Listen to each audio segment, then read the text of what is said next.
CUET 2023 exam की क्या process रहने वाली है, कैसे आपकी CUET 2023 की एडमिशन प्रोसेस काम करेगी, कैसे ये एग्जाम कंडक्ट कराई जाएगी, आपको क्या क्या बातें ध्यान में रखनी है, कितने सारे अलग अलग स्टेप्स होंगे, फेजेस होंगे, ईच एंड एवरीथिंग आज इस वीडियो में हम डिस्कस करेंगे। आपको पता होगा कि रिसेंटली CUET 2023 की डेट अनाउंस्ड हो चुकी है एनटीए के द्वारा ऑफिशियली कि आपकी एग्जाम कब होगी, अब ये एग्जाम कैसे होगी, इस बारे में आज इस वीडियो में डिस्कस करेंगे। अगर आपको CUET का सी भी नहीं पता है, कुछ भी नहीं पता है, तो ये वीडियो देखो, आप एंड तक आपको सब क्लियर हो जाएगा, ईच एंड एवरीथिंग, आपको कहीं और जाने की जरूरत नहीं पड़ेगी। और यदि आपको ऐसा लगता है कि CUET एग्जाम एक दिन का खेल है, मतलब जैसे नीट की एग्जाम होती है कि भैया 7 तारीख को आपकी एग्जाम हो या 7 तारीख को खत्म और नीट की एग्जाम खत्म, बस हो गया, ऐसा नहीं है। CUET की एग्जाम एक बहुत ही लंबा प्रोसेस है, इवन जेई के एग्जाम से भी ज्यादा लंबा प्रोसेस CUET का एग्जाम है, क्योंकि इसके अंदर आज के टाइम पे 90 से भी ज्यादा यूनिवर्सिटीज आते हैं, central university, private university, state university, deemed university, and आने वाले टाइम पे ये आंकड़ा 120 को भी क्रॉस कर जाएगा मोस्ट प्रोबेबली। ओके, तो आप ये वीडियो एंड तक देखो, एंड यदि आप अगर इस चैनल पर नए हो, अनटोल्ड मैक चैनल पे, तो चैनल को जरूर सब्सक्राइब करो, क्योंकि तुम्हारे भैया इस हालत में भी, तुम बोलोगे किस हालत में, जहां पे तुम्हारे भैया का ये जगह फ्रैक्चर हो रखा है, तब भी आधी रात को 3 बजे तुम्हारे लिए लगा हुआ है, वीडियोस बना रहा है। क्यों? क्योंकि तुम्हें किसी भी हाल में मुझे अकेला नहीं छोड़ना है इस CUET के जर्नी में, तो तुम भी हमें अकेला मत छोड़ो। इस चैनल को सब्सक्राइब कर लो, वीडियो में नए हो तो वीडियो को लाइक करके चैनल को सब्सक्राइब करके बैठे रहो, सुनो। ओके, तो देखो, आपको सबसे पहले यह समझना पड़ेगा कि CUET एग्जाम की स्टेप्स क्या क्या है। मैं आपको स्टेप बाय स्टेप समझा रहा हूं, तो एक भी स्टेप मिस मत करना। ओके, तो सबसे पहले तो देखो, CUET एग्जाम की अभी डेट आ चुकी है, मतलब आपकी जो एग्जाम की रीसेंट डेट आई है 2023 में, ये आई है 21 मई से लेकर 31 मई के बीच में, मतलब 10 दिनों के अंदर आपकी एग्जाम कंडक्ट कराने की बात यहां पे कराई जा रही है, की जा रही है। ओके, कि 21 से 31 मई तक के बीच में आपकी एग्जाम खत्म हो जाएगी, ऐसा बोला जा रहा है। ठीक है, ये हो सकता है टेंटेटिव डेट है, थोड़ा एक्सटेंड भी कर जाए, लेकिन इसके आसपास रहेगा, इससे पहले तो नहीं होगा, इसके बाद ही होगा, मतलब मई के लास्ट में तो जून में होगी। ओके, जून में मान के चलो, जून में होगी, अगर इससे देर होगी तो, ठीक है, लेकिन मई जून तक खत्म हो जाएगा। तो अभी आपके पास कितना वक्त है? अभी आपके पास कम से कम आपके पास 5 महीने हैं, 4 से 5 महीने हैं, एंड ये टाइम जो है, ध्यान से सुनो, बहुत ज्यादा इनफ नहीं है, बहुत ज्यादा नहीं है। इसीलिए इस टाइम को देखते हुए हमने अपने कोर्स में एक 100 डे बैच लॉन्च करा है, मतलब अभी आपके पास 5 महीने हैं, 5 महीने मतलब 150 दिन, तो हमने एक 100 डे बैच निकाला है, जहां पे आपकी 100 दिनों के अंदर ही अंदर, उससे पहले पहले आपकी सिलेबस खत्म हो जाएगी, एंड बचे हुए जो 50 दिन होंगे उसमें आप बैठ के रिवीजन कर रहे होंगे। इस तरीके का कोर्स हमने निकाला है। अगर आपको वो कोर्स ज्वाइन करना है, जो कि मतलब इतनी स्पीड से वो कोर्स, मतलब लोग रजिस्टर कर रहे हैं, ज्वाइन कर रहे हैं, मत पूछो। मैंने सोचा था इसमें बहुत सीट्स रखूंगा, मगर सीट्स जो जिस रफ्तार में भर रही है सीट, अभी मैं क्या बताऊं आपको, है ना, बहुत खुशी हो रही है बताते हुए भी। तो अगर आपको भी हमारे कोर्स को ज्वाइन करना है, अभी तक अगर आपने नहीं करा है, तो व्हाट्सएप नंबर स्क्रीन के ऊपर गिवन है, इस व्हाट्सएप पे आप हमें कांटेक्ट करके हमारे कोर्स को ज्वाइन कर सकते हो। एंड हमारे पास अभी बताते हुए बहुत गर्व हो रही है कि इतने सारे बच्चे ऑलरेडी ज्वाइन करके पढ़ाई चालू कर चुके हैं कि मत पूछो। बहुत सारे बच्चे जिन्होंने पढ़ाई चालू कर दिया, जिसको देख के मैं बता सकता हूं कि भैया ये वाला बच्चा भारत का टॉप यूनिवर्सिटी कॉलेज फोड़ेगा। तो यदि आपको भी किसी भारत के बड़े university, DU, JNU, BHU, AMU, Jamia जैसे बड़े बड़े सेंट्रल यूनिवर्सिटी में जाना है, तो भैया हमारा दरवाजा बिल्कुल खुला है, आप कभी भी आ सकते हो। व्हाट्सएप पे हमें कांटेक्ट करना, मैं ही मिलूंगा, मैं खुद तुमसे बातें करूंगा, मैं खुद तुम्हारी डाउट सॉल्व करूंगा। पर्सनली पेरेंट्स से हम बात करते हैं, उन्हें बताते हैं, तब उनको सेटिस्फाई करके हम उन्हें कोर्स भेज देते हैं। उसके बाद बच्चा हमारे कोर्स में आकर इस तरीके से पढ़ाई करता है कि बच्चे को देख के बता सकते हैं कि हाँ, ये वाला बच्चा भारत का टॉप कॉलेज फोड़ेगा, तो आप भी कर सकते हो, है ना। तो ये तो हो गई सबसे पहली बात। अब बताती है कि एग्जाम मतलब प्रोसेस कैसे चलेगी, आपकी एग्जाम कैसे होगी। तो एग्जाम देखो 2022 तक ना, ये एग्जाम का प्रोसेस बहुत ही अलग था, बहुत ही डिफरेंट, मतलब आपकी 1 महीने तक एग्जाम चली है 2022 में, मत पूछो, 1 महीने तक बहुत सारी गड़बड़ हुई है, बहुत ग्लिचेस हुई है। तो सबसे पहला तो स्टेप आपका ये है बच्चों कि अभी आपको डेट आ गया है, अब आपकी एक मतलब पूरी की पूरी एक बुलेटिन आएगी, एक ब्रोशर आएगी 2023 की, एनटी के वेबसाइट पे आएगी, CUET की वेबसाइट पे आएगी। वहां पर आपको बताया जाए कि आपकी एग्जाम कैसे होगी। यह बात ध्यान से सुन लो और समझ लो कि CUET का एग्जाम एक ऐसा एग्जाम है जहां पे हर बच्चे का पेपर अलग अलग हो सकता है। मतलब आपने अगर इंग्लिश का पेपर दिया, तो आपका दोस्त भी अगर इंग्लिश का पेपर दे रहा है, तो जरूरी नहीं है आप दोनों के इंग्लिश का पेपर का क्वेश्चन सेम हो, अलग अलग हो सकता है, अलग अलग दिन पे हो सकता है। इसीलिए CUET 2023 का जो एग्जाम है, ये बहुत ही बड़ा प्रोसेस है, दर्द हो जाती है कभी कभी यहां पे ऐसे हाथ रखे रखे, ठीक है। तो CUET 2023 का जो एग्जाम है, ये बहुत ही बड़ा प्रोसेस है, बहुत ही लंबा प्रोसेस है, और काफी ऐसा प्रोसेस है कि बच्चा घबरा जाए, ठीक है।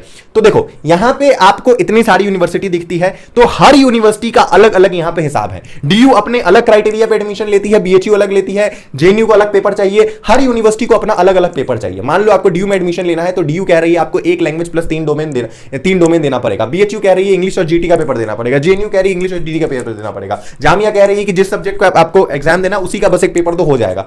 तो हर यूनिवर्सिटी की अपनी अपनी क्राइटेरिया होती है। तो आप मान लो किसी पर्टिकुलर यूनिवर्सिटी को टारगेट कर रहे हो तो आप कैसे पता करोगे कि आपको कौन सा सब्जेक्ट पढ़ना है? तो सबसे पहला और सबसे बड़ा स्टेप आपके लिए यही है कि आपको पता करना पड़ेगा कि आप जिस यूनिवर्सिटी को टारगेट कर रहे हो उस यूनिवर्सिटी में उस वाले कोर्स में जाने के लिए कौन कौन से पेपर सीयूईटी में देने पड़ेंगे।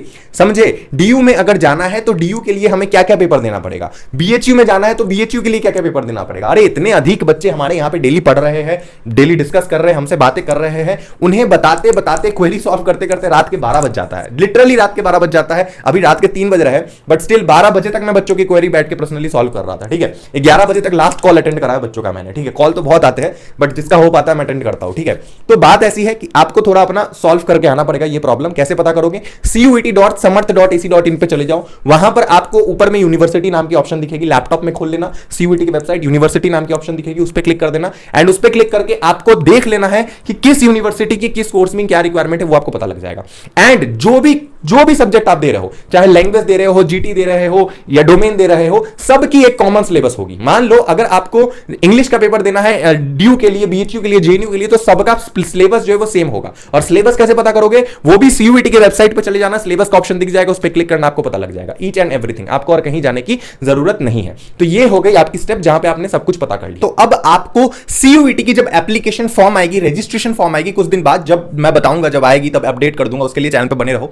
तो तब आपको जाके एप्लीकेशन फॉर्म में वो सारे कोर्सेज डालने हैं एंड यूनिवर्सिटीज डालनी है जो यूनिवर्सिटी एंड कोर्स में आप अप्लाई करना चाहते हो। ध्यान से भरना ये चीज, क्योंकि जो यूनिवर्सिटी आप नहीं फिल करोगे सीयूईटी के फॉर्म में, उस यूनिवर्सिटी में बाद में एडमिशन नहीं ले पाओगे। तो आपको सीयूईटी का फॉर्म तो भरना पड़ेगा पहले अच्छे से। उसके बाद वाला जो स्टेप है कि आप जब एग्जाम दे दोगे, उसकी रिजल्ट आ जाएगी, उसके बाद आपकी एक अलग से फिर से फॉर्म आएगी, जैसे डीयू की अलग फॉर्म आएगी, बीएचयू की, जेएनयू की, जामिया की। तो आपको उन फॉर्म को भी फिल करना पड़ेगा इंडिविजुअली उनके वेबसाइट पे जाके। यहां पे कोई भी रिस्ट्रिक्शन नहीं है, आप चाहे कितने भी यूनिवर्सिटी, कितने भी कॉलेज फिल करो, उसमें कोई दिक्कत नहीं है। तो आपने सब पहले सीयूईटी का एक फॉर्म भर दिया कॉमन, उसके बाद आपने अलग अलग इंडिविजुअल यूनिवर्सिटी का भी फॉर्म भर दिया। वो जब सब आएगा मैं आपको बता दूंगा, डोंट वरी, उसके लिए आपको नहीं टेंशन लेना है। अभी आपको क्या करना है कि आपने रजिस्ट्रेशन फॉर्म भर दिया, उसके बाद आपको रजिस्ट्रेशन फॉर्म में आपका सेंटर अलॉट किया जाएगा। अब सीयूईटी जो एग्जाम है वो एक फेज में नहीं होता है। पिछले साल तक तो एक फेज में नहीं थी, 2 फेज में थी। हो सकता है इस साल भी 2 फेज में हो। 2 फेज में अगर ना भी हो तो एक फेज में भी हो सकती है, ऐसा कोई गारंटी जरूरी नहीं है, क्योंकि पिछले साल कुछ ऐसे रीजंस थे जिसके वजह से 2 फेज में कराई गई थी।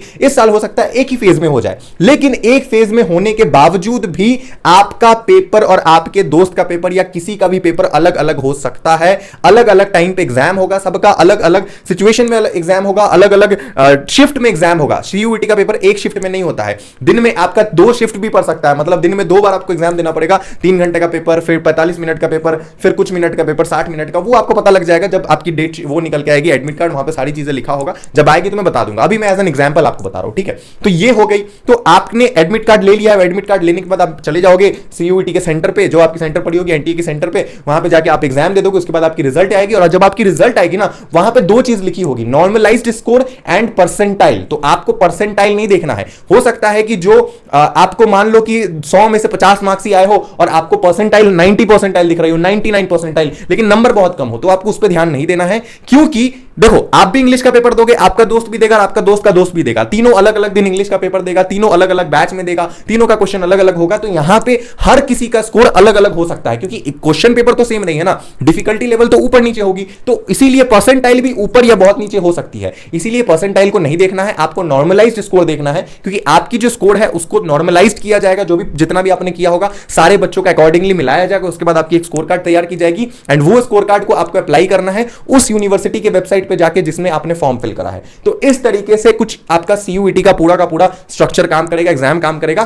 थोड़ा सा घौंच पहुंच आपको लग रहा होगा, थोड़ा सा ऊपर नीचे, बट डोंट वरी, मैं हूं तुम्हारे साथ, इसके लिए तुम टेंशन मत लो। मुझे पता है कि अभी तुम्हें उल्टा सीधा चीजें लग रही हो कि सर ये भी होगा, वो भी होगा, ऐसे होगा, वैसे होगा। अभी सिर्फ और सिर्फ प्रिपरेशन पे ध्यान दो। मैंने सिर्फ आपको एक ब्लूप्रिंट बताया है कि एग्जाम ऐसे काम करेगा। अभी धीरे धीरे धीरे धीरे सब कुछ आपकी क्लियर हो जाएगी। अभी आप तैयारी पे ध्यान दो। मात्र आपके पास 150 दिन है, लगा लो, एंड 150 दिन में से 50 दिन तो तुम रिवीजन के लिख लो, सिर्फ रिवीजन रिवीजन के लिए, 100 दिन बचे हैं तुम्हारे तैयारी के लिए मात्र, तो हमारे पास 100 दिन की कोर्स अवेलेबल है जो एक्सक्लूसिवली 100 दिन के लिए ही बनाया गया। मतलब उसकी तैयारी इस तरीके से कराएंगे हम कि 100 दिन में आपकी पूरी सिलेबस खत्म हो जाएगी बस। एंड चाहे आप कोई भी डोमेन, जीटी लैंग्वेज कुछ भी लो, फर्क नहीं पड़ता उससे। ओके, तो कोर्स अवेलेबल है। अब एक और चीज मैं बता दूं जाते जाते कि ये सीयूईटी की ना जो इंडस्ट्री है ना, यहां पे जो काम कर रही है आज के टाइम पे ऑनलाइन में, यहां पे बहुत घपले भी हो रहे हैं, बहुत ज्यादा स्कैम्स हो रही है। सम टाइम ऐसा भी होता है जो मैं हाईलाइट करना चाहता हूं, जो मैंने पिछले साल देखा था। अगर आपको मेरे पे विश्वास नहीं है, कुछ अपने सीनियर से पूछना। बहुत ऐसे ऐसे लोग मिलेंगे आपको जो आपसे हर एक कदम में आपसे पैसे मांगेंगे। तो किसी को भी पैसे देने से पहले, आपका हार्ड अर्न मनी है, मुझे भी देने से पहले अगर आप हमें भी पेमेंट करोगे, ऐसा कोई बात नहीं है, हर जगह वेरीफाई कर लेना, हर जगह। जरूरी नहीं है वेरीफाई, मतलब उनसे पूछ लेना क्या इसके बाद मुझे और कोई पैसा तो नहीं देना पड़ेगा हर एक कदम में, है ना। चलो ठीक है, कोई इंसान आपको बाद में मॉक टेस्ट दे रहा है तो अलग बात है, वो पैसा चार्ज कर रहा है, ठीक है। लेकिन हर एक कदम में काउंसलिंग का भी पैसा, इसका भी पैसा, उसका भी पैसा, शीट बनाने का पैसा, प्रेफरेंस शीट बनाने का पैसा, आपके लिए कौन कौन सा बढ़िया कॉलेज है मैं वो बताऊंगा, ये बताने के लिए भी 1000 रुपए दो। इस तरीके से लूटा जाता है पेरेंट्स को, बच्चों को। तो ये थोड़ा समझ जाना। किसी को भी अपना गुरु बनाने से पहले थोड़ा देख लेना क्या वो मतलब उस लायक है जिसे आप अपना गुरु बनाओ। बाकी आपके ऊपर है। मुझे मेरा कुछ नहीं जा रहा है यहां पे। मेरा देखो, मैं एक बहुत ही मिडिल क्लास फैमिली से आता हूं। मैंने अपने लाइफ में बहुत स्ट्रगल देखा है। मेरे पापा को मैंने बहुत हार्ड अर्न मनी कमाते हुए देखा, बहुत मेहनत करते हुए देखा है, तब जाके हम एक अच्छे घर में रह रहे हैं, एक अच्छे जगह में रह रहे हैं। लेकिन उसके लिए बहुत उन्होंने मेहनत करा है।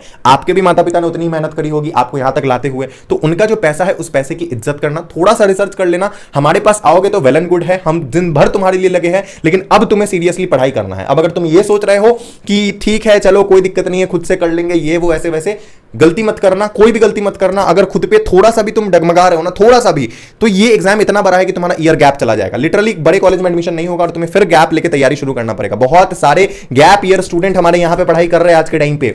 ये अलग बात है कि उनको देख के मैं बता सकता हूं कि अब ये बच्चा भारत का टॉप कॉलेज फोड़ेगा।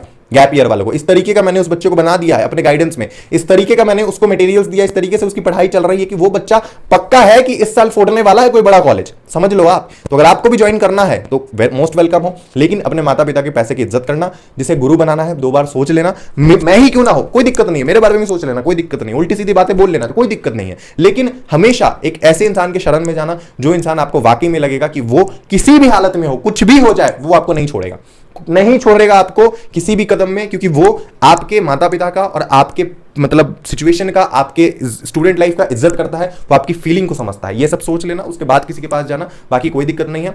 हम हमेशा अवेलेबल है, हमारी नंबर आपके स्क्रीन के ऊपर गिवन है, इस पर व्हाट्सएप करना। कॉल वॉल स्टार्टिंग में मत करने लगना, बहुत सारे कॉल आते हैं, अटेंड करना मुश्किल हो जाता है। कुछ का मैं करता हूँ, कुछ के पेरेंट्स से बात करता हूँ, बहुत से पेरेंट्स से बात करता हूँ, लेकिन एक दिन में कितना ही अटेंड करूंगा। अगर कॉल करते हो तो थोड़ा पेशेंस रखना, जवाब मिल जाएगा। Okay, thank you for watching this video. अगर आपको वीडियो पसंद आई प्लीज वीडियो को लाइक करें, चैनल पर अगर आप नए हो चैनल को जरूर सब्सक्राइब करें। तुम्हारी पूरी सीयूईटी की जर्नी में तुम्हारा भाई तुम्हारे साथ खड़ा रहेगा, इस बात का वादा है। आज भी हूं, इस हालत में भी हूं, ठीक है। नहीं विश्वास है तो अभी दिखा देता हूं, फिर बोलोगे सर आप विक्टिम कार्ड खेल रहे हो, ऐसा बात नहीं है। देख रहे हो ये हालत देख रहे हो, आज भी हूं, आगे भी रहूंगा, एंड आई प्रॉमिस हमेशा रहूंगा। ओके, शुक्रिया वीडियो को देखने के लिए। मिलते हैं अगले वीडियो में, तब तक के लिए I love you guys, bye bye.